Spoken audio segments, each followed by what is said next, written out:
As you just heard in the talks this morning, the building and the institution in which we are now were not randomly chosen as the venue for our kick-off meeting.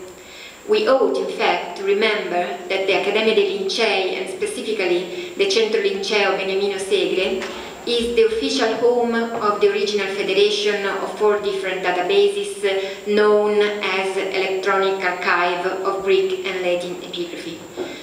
The new project we are starting today would never been possible or even thinkable without the original idea of bringing together different resources in digital epigraphy and making them accessible through a single portal.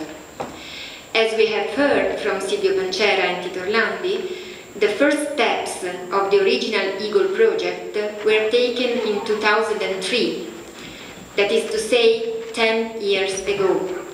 10 years is a long time for a digital project, whose life expectation is always put in peril by the ever-fast pace of technological development.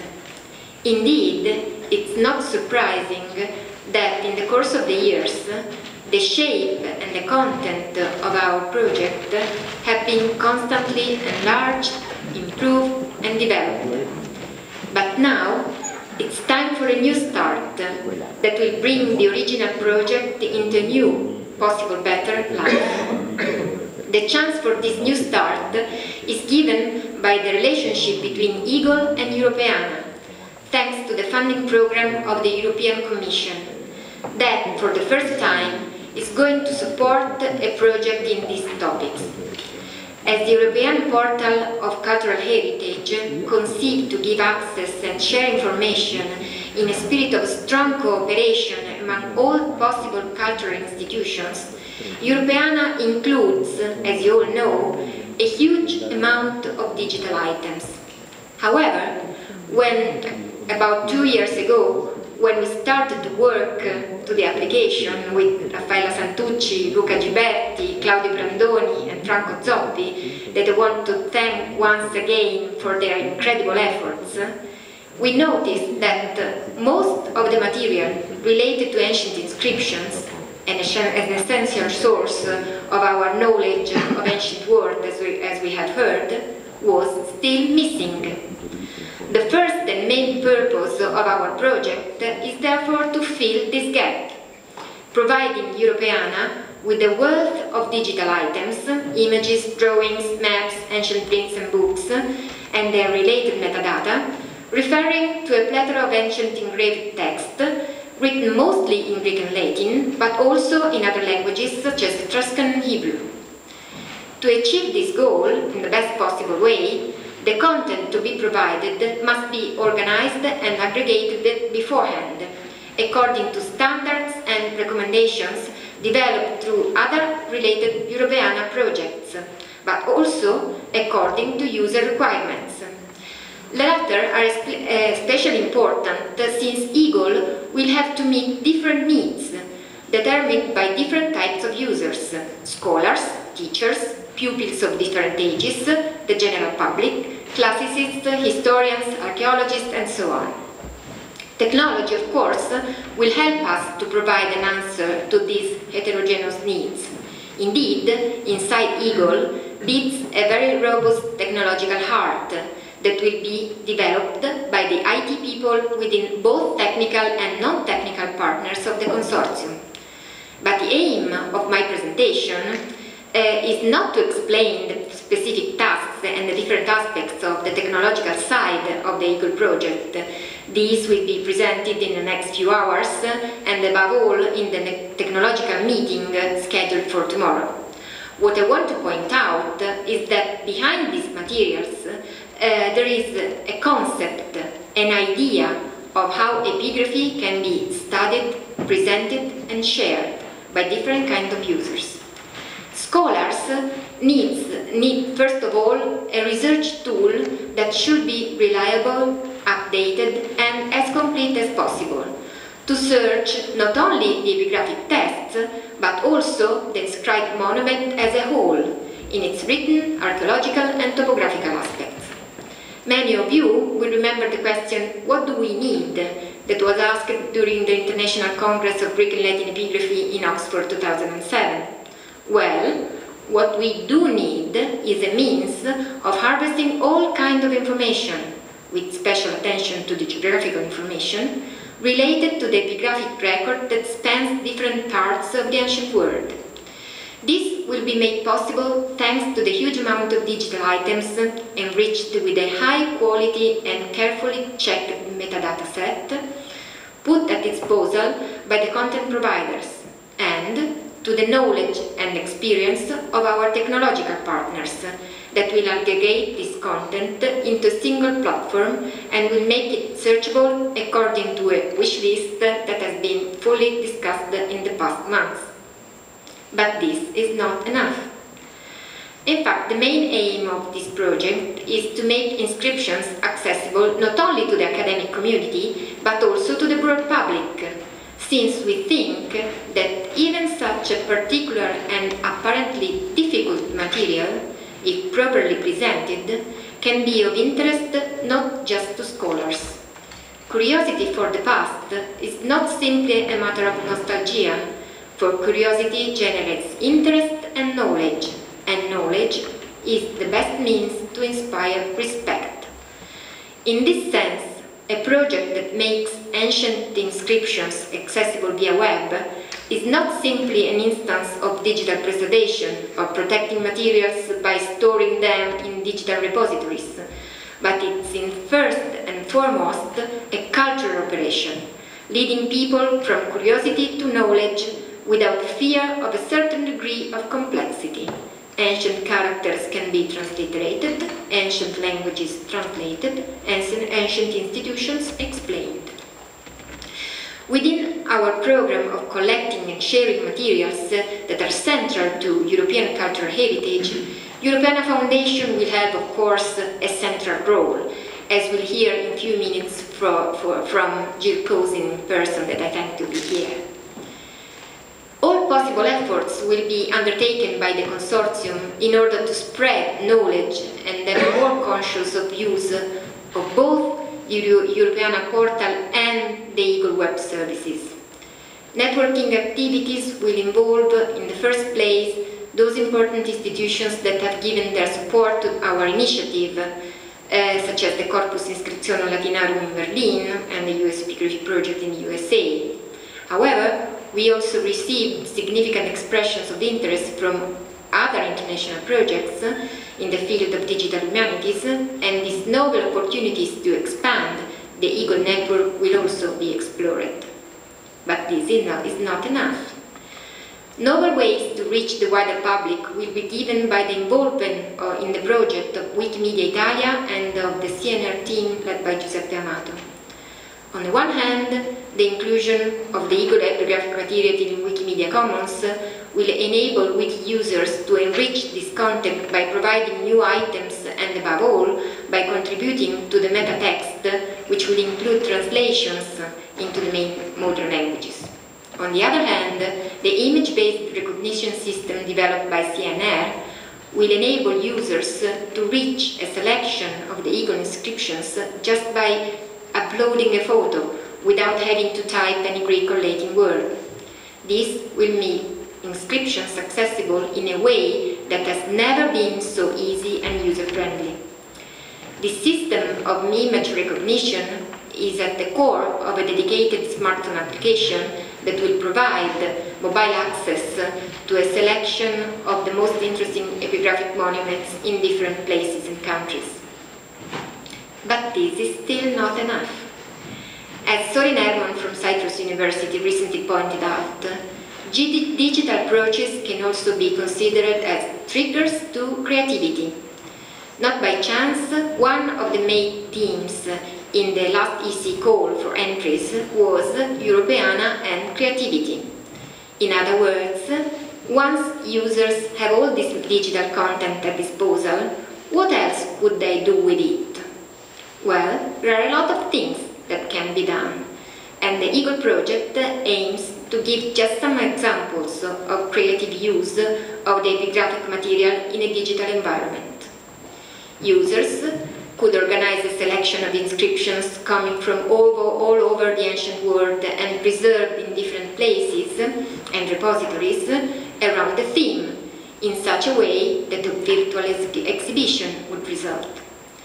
Since every inscribed monument tells a story and is itself part of a larger story, a dedicated storytelling application will provide a platform for users to experiment with different types of narration by easily mixing and matching metadata text pertaining to various inscriptions. Finally, an important role will be played by the visual presentation of the project through a teaser video that will be accompanied by the development of an inscription-themed documentary for television. As you can see, Eagle is a very ambitious project. Not even part of it would have been possible without the intense cooperation of all the partners of the consortium. That's why we are here today, and that's why it's now time to give the word to every partner and subcontractor for a short presentation. Thank you.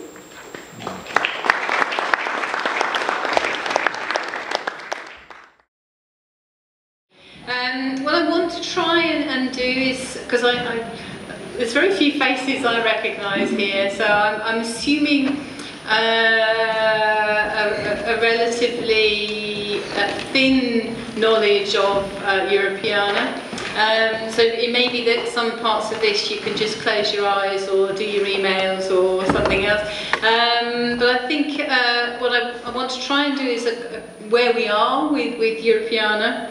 And then to look at where we're going, which is very much about creating a common hub. That goes back to what I was just saying about not reinventing things, so that we hold things in a cloud together, whether they're tools and services or content for reuse in things like Eagle, but also for other people to reuse. And then I have an action for you at the end, and this one I'm on trying to win a bet. So at the very end, you have to do this so that I can win this bet. That's the only reason for doing this presentation. Okay, so where are we now? Well, we've been around for 4 years. The vision is that we believe in making cultural heritage openly accessible in a digital way to promote the exchange of ideas and information. And the basis of this is to promote our understanding of our cultural diversity across Europe, but also, and this is something that's very important nowadays, to contribute to a thriving knowledge economy. So a lot of what we're doing is about trying to find ways to reuse this material to re-excite people in its reuse, and maybe eventually for new tools and services and new economies to come out of it. So it's born really very much of a political vision to create social and economic capital. It currently looks like this. This is a new version of the site, launched last week. It takes material from museums, libraries, archives, audiovisual collections, and it's very dependent on an aggregation structure, which I'll come on to, which is where you fit in. This is the second half of the site. It's had a really quite a radical change, and it's using a much larger font size. So we've done an awful lot of work on the usability of the site, so how you get from one site to another. But it's also, which you won't see, the first representation of the Europeana data model. So the Europeana data model now actually works within the site, and everything that we do from now on can build on that. And that was a very serious challenge, going from the theoretical great model to a practical installation of it. But we are there, and we can now start to build on it. So we have 27 million objects, which were released last year as open data. Last year we had 5.6 million visits to the portal, which may not sound a lot, but if you compare that to the British Library, they had 15 million and they've been going for an awful lot longer. Gallica is at 11, and this measures, it's about a third if you look at all of the other sites that are available, whether they're portals like Culture.fr, Culture Italia, or major archival portals. So we're doing okay. We could obviously do better. We now have 25 API implementations, so where people are taking the data that's come into Europeana and making it work in different sites.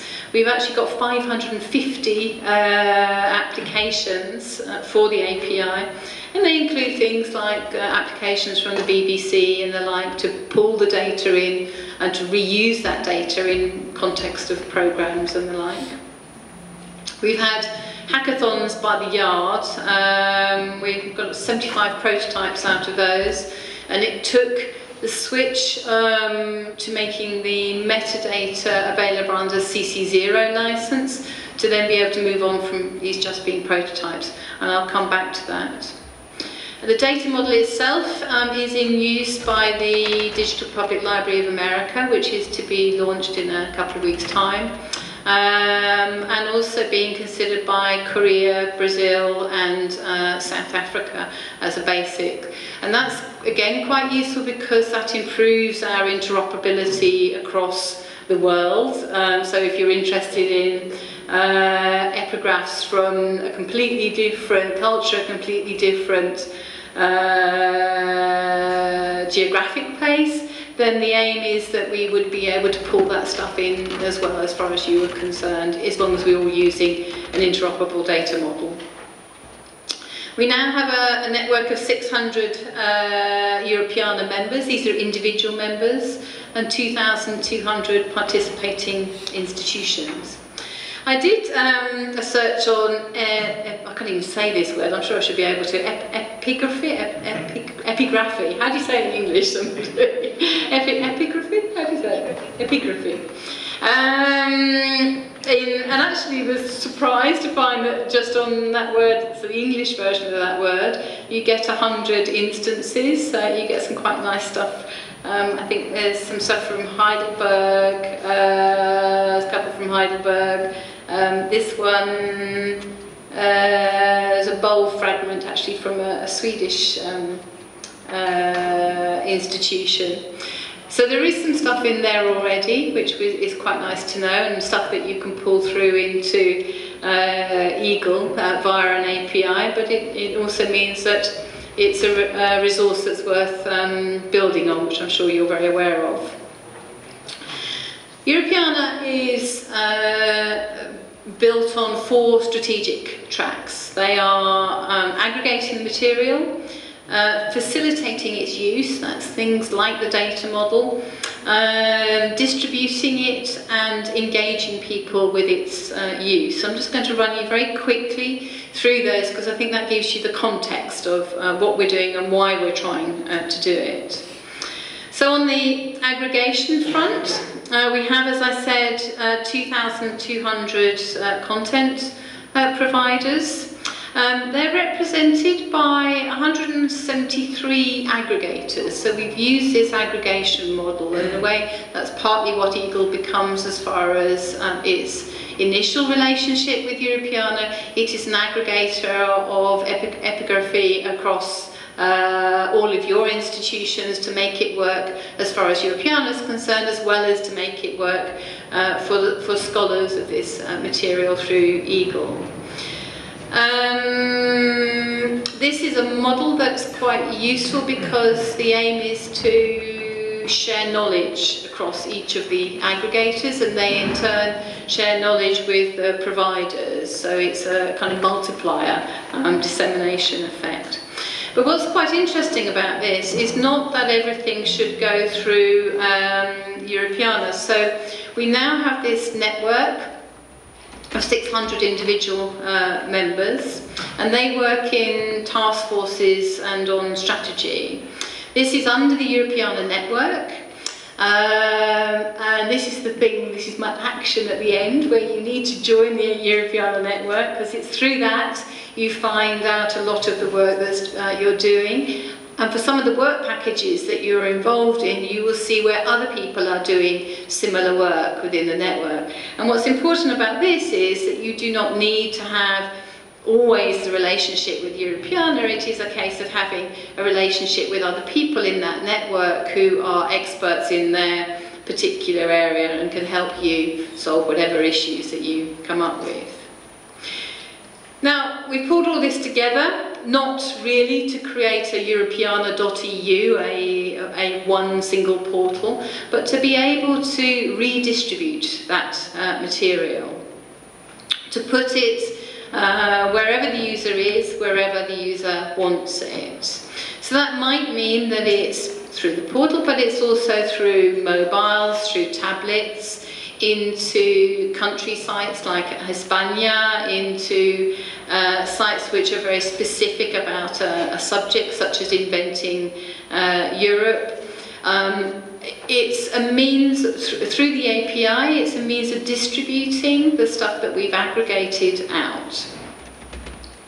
So the API is very core to what we're doing. This is, in theory, very easy to implement. We've had people do it in hours, and some people take a few days to do so.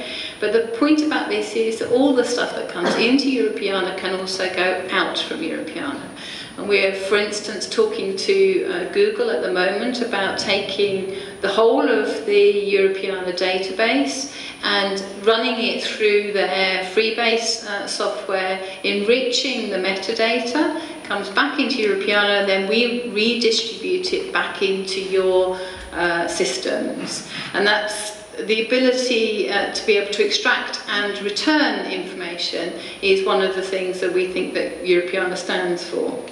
But that API also allows you to create new things. So this is a rather nice popcorn mashup, where it's using audio, text and music scores, as well as pictures, in order to create a whole piece around music in Vienna in the 18th century. It can also be a ways of seeing your content in the context of other content within Europeana. So you can pull back stuff which is related to your particular area via the API. Equally, it is a means of people either virtually repatriating stuff or showing stuff from the other side of the world, but in the context of their particular area. And we've got several ways of doing this. We have interoperable, how do you make sure that it has standardized IPR, all of those kinds of things. And this is probably one of the largest areas as far as Europeana's work has been for the last 4 years. And one of the big turning points for this was, and very important to realise, is that the baseline for working with Europeana is that the metadata you submit has to be CC0. So CC0, Universal Public Domain. You have given the metadata away so that it can be reused in any context, including commercial. We're not trying to make it commercial, but you need to realise that it's been seriously given away. That means that you have to be aware before you put the metadata up that you should be doing it at a level you're happy to give it away at. So, you know, if you want to reduce the level of descriptions, do so if that makes you feel more comfortable. If you do that, you will also realise that that reduces the level of discoverability of the material, so there's a trade-off. And you see different organisations making different trade-offs. So you've got the Rijksmuseum, who is giving everything away, including actually quite high resolution content.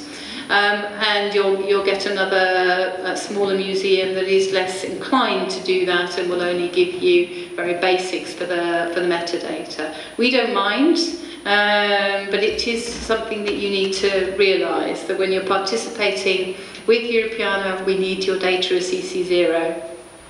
It took quite a lot of effort to get to this. It was all released, it changed from a CC by SA share-alike non-commercial license to a CC0 license last September. But we've brought all but 500,000 with us in doing so. The other area that we're working on, which links to this, is a rights labelling campaign. So the content that your metadata is describing should have the correct rights label on it. That does not have to be CC0. That has to be whatever the original content is under. So it might be public domain, it might be all rights reserved, it might be another one of the Creative Commons licenses. And there are some to choose from. And part of what we're doing now is to increase the amount of material that is got the proper rights label against it. So we started at the beginning of this year with 62% of the data properly labelled, and we're now at 72%. So it's going in the right direction. The aim here is you're using the API, the user knows, because they know what the rights of that particular piece of content is, they know what they can do with it. So they can even extract only the public domain material if that's what they want to do. Oh, nice.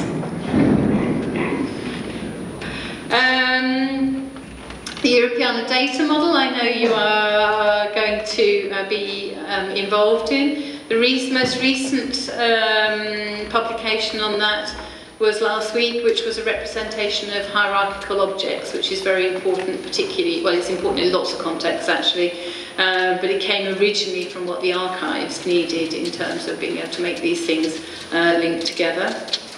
I thought this was interesting because of the fact that you're working with Wiki in Italy. So this is the Europeana Glam Wiki project, and it's a tool set that enables easy loading of material into Wikipedia, into the Wiki Commons. What's also interesting about that is, as I'm sure you will realise, that if you want to put this up under Wiki Commons, then you cannot have any license that is restrictive in the reuse of that material beyond, it certainly can't be commercially restrictive. I think the most restrictive they have is a Creative Commons by share-alike license. So we're working quite closely with Wikipedia. They have 4 of their chapters are paying for this work to be done by Europeana to load the material into Wikipedia, but also into Europeana or anywhere else where it's useful.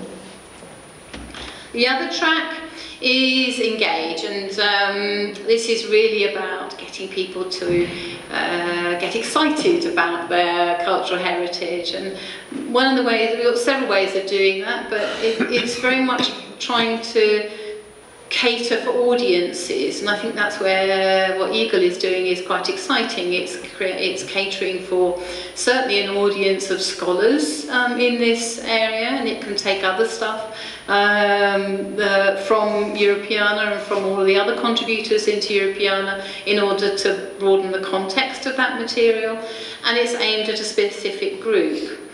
The other way we have gone about doing this, and that might also chime with some of the things that you are thinking of doing, which is to get user-generated content. So this one is our World War I archive. We've now held this, I think last week or week before it was in Trento.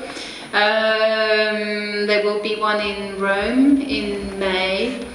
It's been held, I think, in 10 countries now across Europe. It's an idea that we nicked from Oxford University, who have the Great War Archive.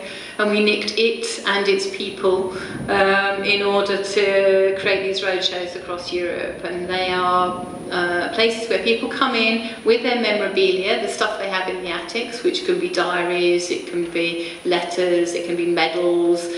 We've had a Bible where somebody was the only person in the trench who wasn't killed because he happened to have his Bible at an angle and the shrapnel was deflected because of this Bible.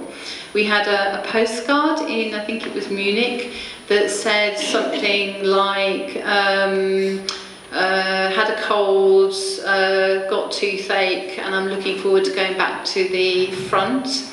And it was Hitler writing to a colleague in the Bavarian regiment in 1916, and this was just something that came in through a roadshow. So in a town hall, or it was actually in the Staatsbibliothek, somebody came in with this postcard, and we digitised it on the spot. And the idea is that through that type of history, you are engaging people with their personal stories with that period of history, with the material that we hold in our museums, libraries, archives, etc. So we pull the two together in a site called Europeana 1914-1918. And this is another one that's really great, run actually largely from out of Italy. This is Europeana fashion. And the idea here is to aim towards the fashionistas. It's where we've created the Europeana shoes exhibition within Tumblr. So we've done this in conjunction with the project that's working on Europeana fashion. So again, it's towards an audience. It's trying to excite people in a particular part of their cultural history. So we've done all of that. So we've done quite a lot, but there's quite a lot more to do. And the next stage of this is, we think, to pool our resources and create a common hub. And it's this that we are trying to get funded together with what they're calling generic services under the new Connecting Europe facility that's suffered a bit of a blow in the recent budget cuts. We think our interaction with users is very much a push interaction. It's a linear model where there's not enough sense of ownership and cooperation from everybody who is working in that. So from you guys within Eagle, from the people in Europeana fashion, from somebody who's working in France, to all over the place. It's to try and get a much stronger sense of ownership. In the current governance structure, users don't really take any part. It's a governance structure of politicians, sort of, but largely associations of content holders across Europe. So things like Europeana for archives, CNL for the national libraries, IASA for sound archives. So we think that through using new technology, but also rethinking how we do this, that we can recreate Europeana as a commons or a set of commons, i.e. a place that belongs to all of us. It does. It's your money, it's your as taxpayers, and it's your creation because you have contributed to it in the past and you will contribute to it in the future. It's a place where the contributors, the network, the users, the libraries, the museums, the archives, the policymakers, the creative industries can actually come together to extract out of it what they need to extract out of it and create the new things. So we share a back-end infrastructure which will be held in the cloud. In order to be able to create several front ends, so things like Europeana 1914-1918, maybe things like Eagle can come out of this as well, depending on how you end up doing it. But also to create the new so that it can go into gaming. We're talking talking, for instance, to Rovio, who created Angry Birds, about how they could maybe create an educational game out of the stuff that we have within Europeana, and they can access from within Europeana. And I mean, the possibilities are endless. The aim is not that Europeana does it, but it provides the possibility for others to do it. And to do that, we're starting with a set of common principles that we all adhere to, so that we can work together. And these are, and I'm not going to go into them in any length, but they are mutuality, access, attribution, consistency, and engagement. And these being created by the Europeana network itself. And with those, we're going to create, we're in the process of creating 3 pilots to understand what needs negotiating to make this way of working together and the technology behind it. Again, same back-end infrastructure we can all participate in, make use of. Don't reinvent things, but build on things that are already there for everybody's benefit. In order to create things like, out of it, one of the areas that we are interested in doing, which I think chimes very much with some of the things that you're looking to do, called Europeana Research. This is a cross-domain platform aimed towards digital scholarship. It's really to start with the social sciences and humanities scholars. It takes data from Europeana, it takes bibliographic data from the European Library, and it aims to pull that together so that it can be redistributed into the scholarly platforms. We do not know yet whether we're going to make this into a portal or not. That will depend what the users, the potential users, tell us. So we have a European Library repository, which is all the bibliographic data of all of the national and quite a lot of the research libraries across Europe. We have the Europeana repository, which is the 27 million plus some, beginning to get some content in there. This could also include the stuff from Eagle, because again you can really see how that's going to work for scholars in a much wider remit than epigraphologists. And the aim is to create sort of tools and services on this for redistribution. And as I said, at this point we do not know whether we will actually have a portal out of this or whether it would be some kind of platform. And the other one that I wanted to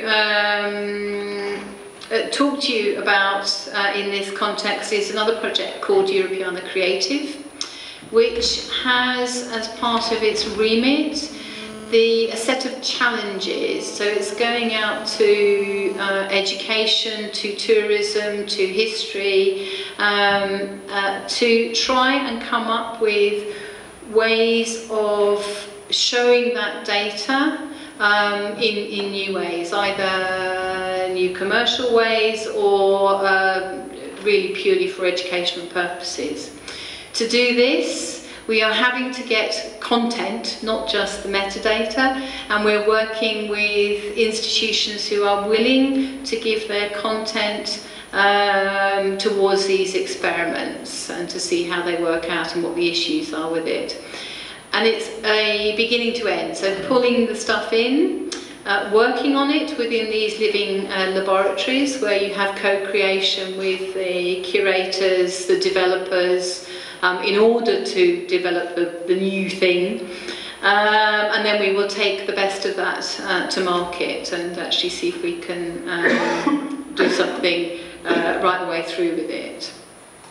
Linked to that and in the same project is to try and do something on tourism. So this is the third of our commons. We have the infrastructure one, we have research, and we have tourism. So infrastructure is about the backbone. Can we all work together in ways that make this stuff more easily available? Research is about trying to do something towards a particular community, and tourism is actually looking at what the consequences of doing this in a more commercial environment are. So yeah, the aim is moving forward to create a core service infrastructure that is there for all of you to make use of in whatever ways you want to. It's available. There are no barriers to you doing so. Okay, now this is my action. You have to join the Europeana network. It's really worth it, honestly. It means you get to know a lot of the kind of stuff that I'm talking about, but it also means that you can find other people who are doing similar things to you, and therefore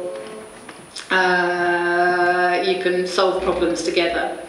So you go to pro.europeana.eu, you find the Europeana Network tab, and then within that you will be able to click on the register button, and you just fill the form in. It takes you all of 3 minutes, and if more of you sign up, and I'll know who has signed up from here, then I'm going to win a prize. I don't know what the prize is. I want to leave you with one thing, which is a set of contacts which I thought might be quite useful. You will get this presentation anyway, so all of our emails are constructed with our names, and then it's @kb.nl, so every single one of these names you can construct the email for. On project dissemination, so pro.europeana.eu, where you want help there, that comes from Dasha. On the data model and EDM, that's Valentine Charles. IPR, so the European licensing framework is Julia Fallon. On the aggregation infrastructure and the United Ingestion Manager, so this is where we've done an awful lot of work in making sure that things map and all of those kinds of things.